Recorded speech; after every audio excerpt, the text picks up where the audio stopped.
what stands out from the last game you guys played against Blues that you could kind of use to prepare? Yeah, I got the question yesterday. My comment was that it was the first game coming out of the break, so I don't know if you overanalyze that one too much, but I thought in that game that some of their size, especially on defense, but just any time pucks were on the walls, I thought they were a lot to contend with there, and then they're very dangerous and in transition when you give them those opportunities. So those are a couple areas of focus for us. Does it change your preparation at all without guys like Tarasenko and Ryan O'Reilly as focal points?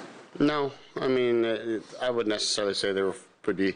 We don't focus a lot on individual players. I think it's more so their team identity and all of that. Obviously, those are important players, but I think if we've learned anything through the season with what we've experienced ourselves on the back end, that sometimes you see teams lose players and you think it's going to have an impact one way, and it ends up being a positive in other ways because everybody else steps up. So we don't get too caught up in that stuff.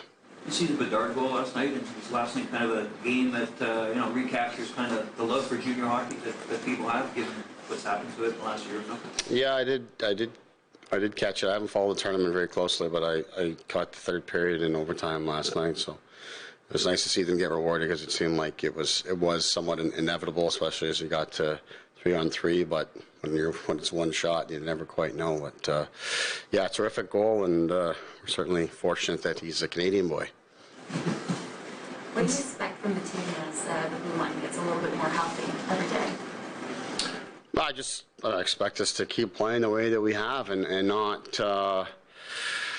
not look to other people or anything like that. I mean, the strength of our team and how we were able to have such a strong November and December, maybe not as strong, but a good December as well, is just our team game has really carried us through. So I think sometimes there's a natural tendency to look to others, especially we've got some really good players, both forward and defense. But when we really pulled together and relied upon our team game to carry us and then have individual performances push through within that, that's what's given us the greatest chance of success. So that's what you want to have continue, is everybody just comes in and does their job and plays within our structure, and the individual greatness comes through within that. Carl Dahlstrom's been skating. I know he went through a significant injury. Is he progressing at least a little better than maybe you think? Yeah, I mean, because of the nature of his injury, it's not one that I've asked a whole lot about, or nor do they give me much update because he's got a long road ahead. But obviously, it's an upper body situation for him, so he's able to do a lot more in terms of skating and whatnot. But he's long ways away from entering into the equation, but it's certainly nice to see that's not an easy surgery or recovery, and he's been around and in our room and around our team and stuff like that, and he's sort of the forgotten guy, but with the number of injuries we went through, it wasn't forgotten for me, because we started to get pretty deep into the pool of players there at the AHL level, and he was going to be one of our first call-ups, and did a good job for us last season. So, we certainly missed him at that point in time, but it was a good chance for others to step up, and all of a sudden, between the Crawls and Hollowells and stuff like that, you give them some experience that'll help us down the line. But I think he's progressing well, and he's in good spirits and all that kind of stuff, and hopefully he'll become an option for us at some point, but I think that's a ways away.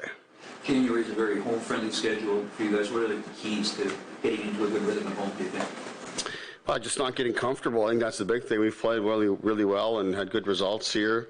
It's the nature of our schedule. A lot of times we kind of bounce around, between home and away, but it's pretty consistent. We'll scoot out for a short trip here or there, but it is a good opportunity for us to get some real traction here on home ice and just kind of get into that rhythm that you talk about. But you never want to get complacent or comfortable within that. Especially tonight, we're playing against a team that plays really well on the road and all of that, and we're coming back off of a road trip and all of these things. So be excited to play at home, but understand that there's work required and purpose and all those kind of things that we bring to the road. You want to bring that back here at home. I think that's been a big part of our mentality. So last night, what happened in Buffalo obviously raised a lot of perspectives and emotions. Does that cross over into all sports and all aspects of life when something like that happens?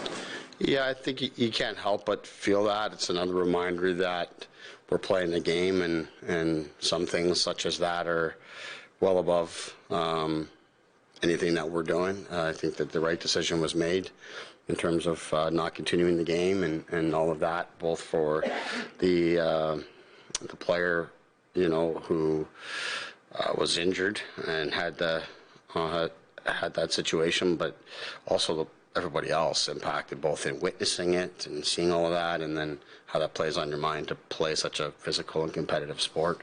Really, any sport for that matter, that'd be a tough thing to do, to have to continue. So you never want to see games canceled or postponed, and there's a lot that goes into it, and fans and all of that, but I would like to think everybody can be understanding in that situation.